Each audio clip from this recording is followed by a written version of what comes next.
Australija, Austrija,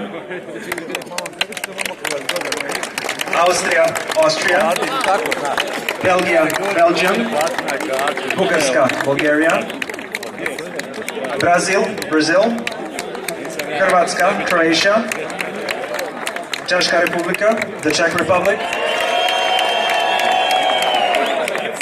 Francuska, France, bivša Jugoslovenska Republika Makedonija, former Yugoslav Republic of Macedonia, Njemačka, Germany, Velika Britanija, Great Britain, Hong Kong, Irska, Ireland, Italija, Italy, Japan,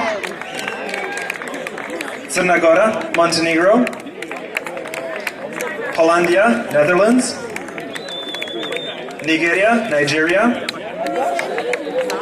Serbia, Slovačka, Slovakia, Slovenija, Španija, Spain, Švajcarska, Switzerland, Turska, Turkey, Sjedinjene Američke Države, United States of America, i Bosna i Hercegovina, Bosnia and Herzegovina. Bilo je to 26 ekipa koje će se boriti za pobjedu na svjetskom prvenstvu u kajaku i kanu na divljim vodama u Banja Luci. Pozdravite ih velikim aplauzom. These were the 26 teams that will compete for first place at the ICF Wildwater Canoeing World Championships in Banja Luka. A great round of applause for them.